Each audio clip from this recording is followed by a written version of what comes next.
morning, everyone. I am Specialist Jackson.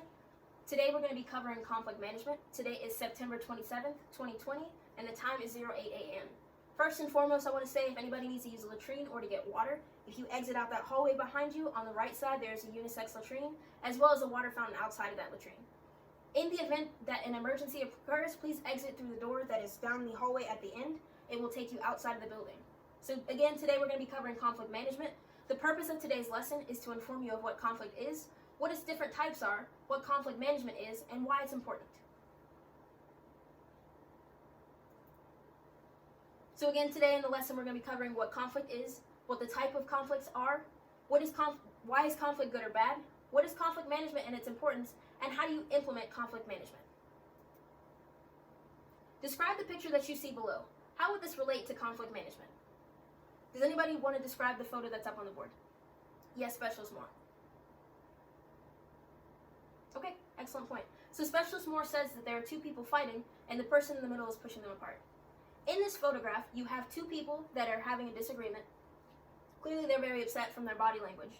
And in the center of them, you have a neutral party. That neutral party represents conflict management. Conflict management can effectively keep the two where they are still able to engage in their conflict, but without negatively affecting one another. So what is conflict? Can anybody describe what conflict is in their own words? Yes, Private O'Haron. Okay, good point. So Private O'Haron said conflict is when two people are fighting about something. It's a good explanation.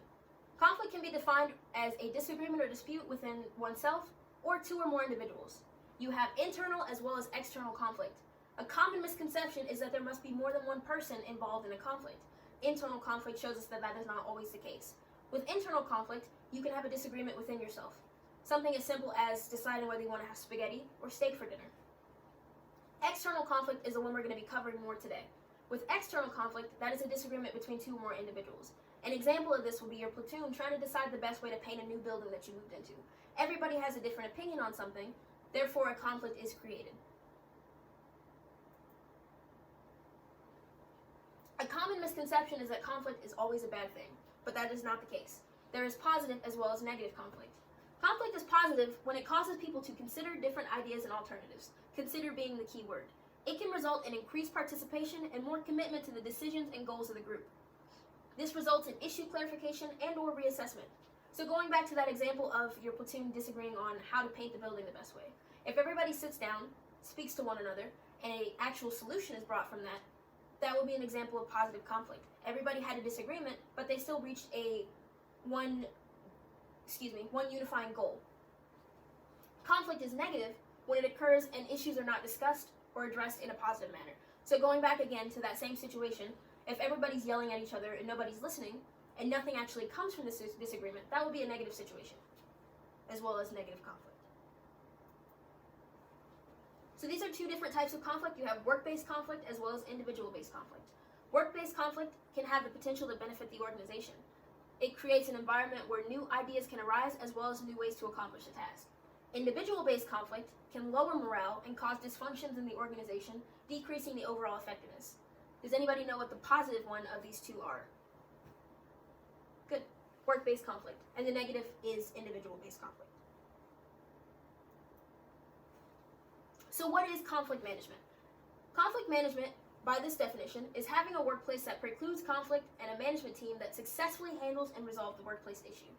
In short, conflict management is being able to take a conflict between individuals or a group and actually being able to sit those people down, having them effectively communicate, and having something positive come from that disagreement. Something that is important to note is that it is always smarter to prevent a negative outcome in the first place rather than facing the negative consequences. So for example, if you have two soldiers that have a disagreement in opinion, and those two individuals are clearly fighting, and they are not effectively communicating with one another, it is better to apply conflict management earlier rather than later when something could escalate and something negative, more negative could come of that disagreement. So how do we implement conflict management? Conflict management can be implemented through communication, emotional intelligence, and empathy. With communication, much unnecessary conflict can be avoided simply with clear, accurate, written, and verbal communication. An example of this would be negotiation, the process in which the conflict is discussed and an agreement is made. You can identify common interests as well as find level ground. So again, going back to that same scenario with the platoon deciding on how to paint the building. A negotiation would be everybody sitting down, expressing their thoughts and opinions on whatever their individual opinion is on something, in this case, painting the building, and effectively being able to come up with a common interest or a common idea and having a positive outcome from that. So being able to actually have a plan come from this disagreement that everybody is having. These are a couple examples of communication. You have negotiating, quickly addressing problems, understanding reluctant participants, active listening, mediating, meeting with the parties, modeling reasonable dialogue. So another type of conflict management is emotional intelligence.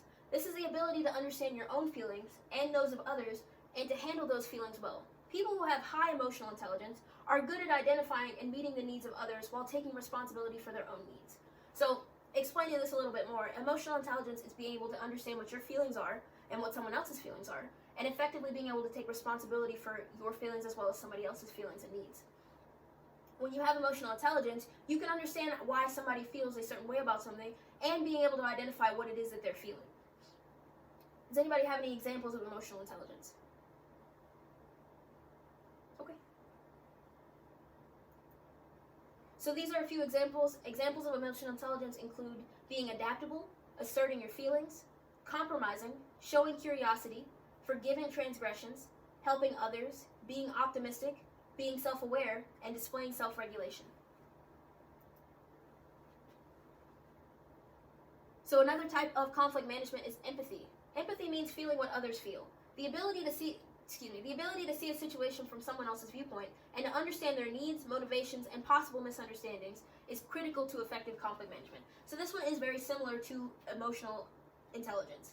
With empathy, you have to put yourself in someone else's shoes and understand why they're feeling the way that they're feeling about something. Being able to understand all parties' points of views and why everybody feels the way that they do about their disagreement can help you reach an agreement faster or just better understand the situation or the disagreement that is occurring. Does anybody have any examples of empathy that they can think of? Okay. So these are some more examples. Examples of empathy include accountability, asking for feedback, building trust, showing compassion, good interpersonal skills, ability to recognize problems, good self-control, and ability to embrace different opinions. So here's the lesson summary. In short, it is important to understand that conflict can be positive, like I mentioned before. Like I said, a lot of people have negative connotations that come with conflict, but that is not always the case. With conflict, like work-based conflict, you can create an environment that encourages new ideas, as well as being able to accomplish more tasks. So understand that having a difference in opinion or disagreement doesn't always mean it's a bad thing. That can always come with new ideas that can breed from everybody's points of view that get applied to whatever it is that you guys are trying to have a conversation on. The other point of this lesson, if there is negative conflict, understand that you can always apply conflict management. Like I said, it's always better to apply it earlier rather than later, but applying it later can still be just as effective. By effectively using communication, emotional intelligence, and empathy, you can resolve a disagreement. So, can anybody tell me what we covered today? Yes, specialist, more. Okay, excellent point. So Specialist Moore said that we covered conflict management and the different types. So again, she's right, as well as we covered all of the types of conflicts that there are, which included, can anybody tell me what type of conflicts that we went over? Yes, Specialist O'Haron? Okay. Specialist O'Haron said we had internal and external conflicts, as well as work-based conflicts, and the one that he did not mention was individual-based conflict. So, does anybody have any other questions about the slides that were up here? Or any questions for me about this lesson? Okay, thank you for your time, and you guys are all dismissed.